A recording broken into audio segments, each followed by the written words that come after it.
Assalamualaikum warahmatullahi wabarakatuh. Bertemu kembali dengan channelnya Robology, channel yang membahas tentang robotika dan ide-ide kreatif yang berkaitan dengan teknologi. Baik teman-teman, sebelum video kami lanjutkan, mohon yang belum subscribe bisa memberikan subscribe, memberikan komen, like, dan jangan lupa nyalakan tombol loncengnya supaya tidak ketinggalan dengan video-video terbaru dari Robology.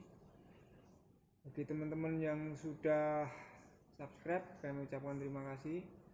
Semoga subscribe kalian semua subscribe yang barokah, sehingga channel-channel saudara semua bisa berkembang lebih sukses lagi. Terima kasih.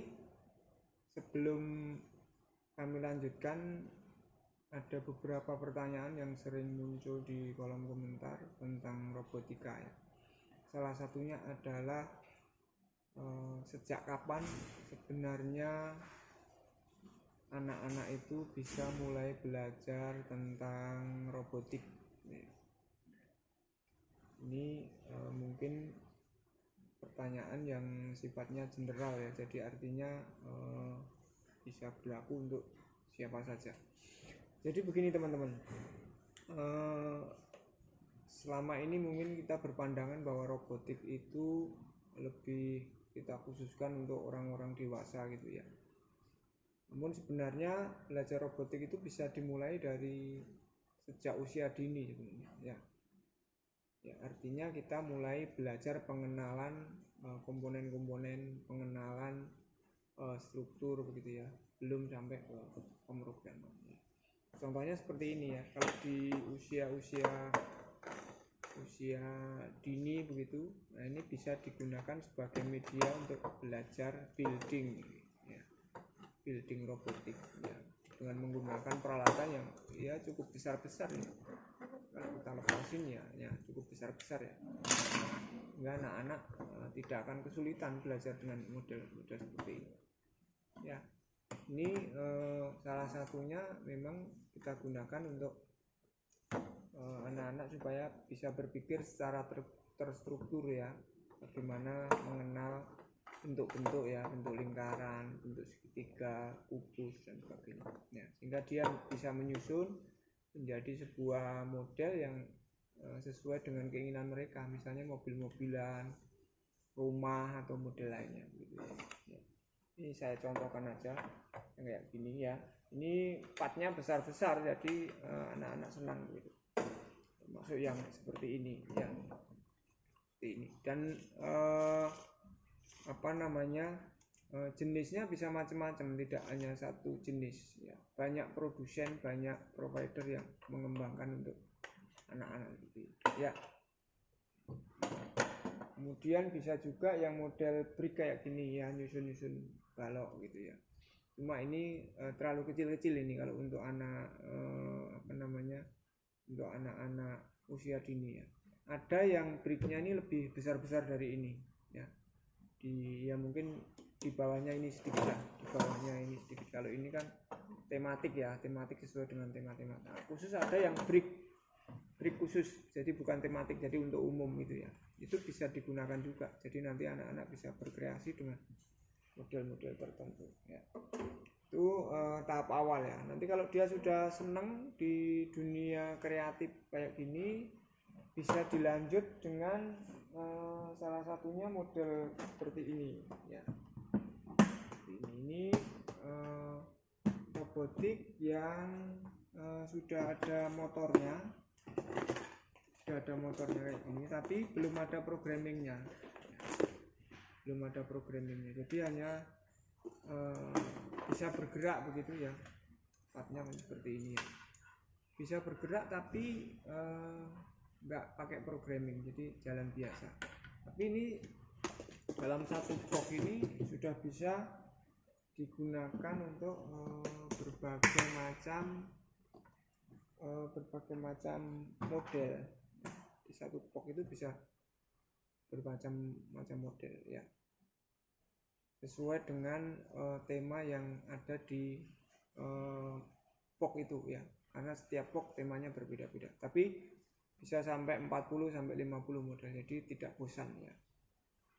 Dan itu sangat variatif, artinya anak bisa berkreasi dengan model-model yang lebih banyak. Nah, nanti kalau sudah nguasain yang ini ya, ini mungkin usia dini TK begitu ya, PAUD TK itu bisa. Jadi kalau kelas 1 sudah mulai ke brick ya, brick yang seperti ini, tapi yang besar ya, yang besar-besar ini kan kecil. Kalau ini kan kecil ya, kecil, menyusun balok kayak gitu ya. Nah, kemudian ada yang mungkin ada yang bertanya juga, Pak, kalau tidak ada model-model seperti ini atau mungkin terlalu mahal, ya sebenarnya bisa kita bikinkan sendiri dari kayu gitu ya. Ada model kotak, model persegi panjang, bujur sangkar, segitiga gitu, tapi dibuat berbagai macam model, nanti bisa digunakan untuk berkreasi ya, membentuk-bentuk yang ada di sekitar mereka, misalnya bentuk rumah, kereta api, mobil-mobilan. Nah, sama fungsinya sama, itu melatih anak untuk berpikir secara struktur ya, kreatif lah, membangun bentuk-bentuk model-model kreatif sesuai dengan apa yang mereka inginkan gitu. Nanti tugas kita adalah mengarahkan, oh bentuknya seperti ini, atau memberi contoh gambarnya menjadi seperti itu gitu.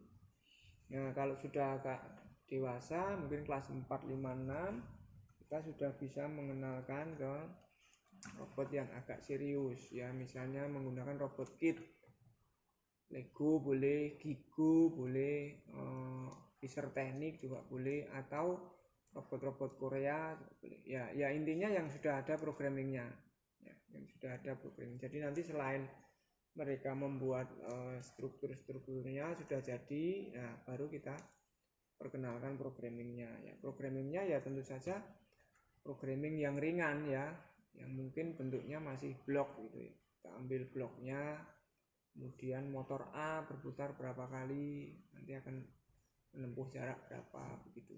Itu yang sangat mudah dulu supaya nanti mereka bisa senang dengan programming, karena kalau kita langsung menggunakan script ya mereka akan pusing ya, nggak akan ketemu. Orang dewasa aja lihat script sudah pusing, apalagi anak-anak ya. Kalau dengan blok ini dia akan tahu menganalisis, sudah tahu algoritma langkah-langkahnya.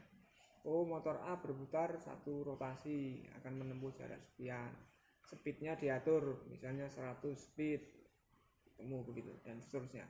Nanti lama-lama kalau algoritmanya sudah jalan, kita kasih soal yang lebih tinggi lagi. Nah, seperti itu. Jadi jawaban saya dari pertanyaan tentang sejak kapan anak-anak belajar robotik, ya saya jawab sejak usia dini itu sudah saatnya sebenarnya, tapi kita perlu menggunakan media yang tepat.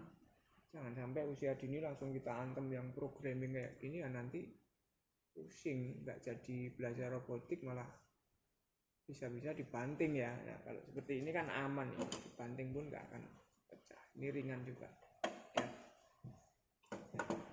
Jadi pada video kali ini saya tidak memberikan building instruction atau memberikan contoh robot, tapi hanya sekedar tentang menjawab pertanyaan tentang sejak kapan robotik itu sebaiknya diperkenalkan gitu ya, sejak usia dini. Mungkin begitu untuk video kali ini. Kita ketemu lagi dengan video-video berikutnya. Terima kasih telah menonton video ini.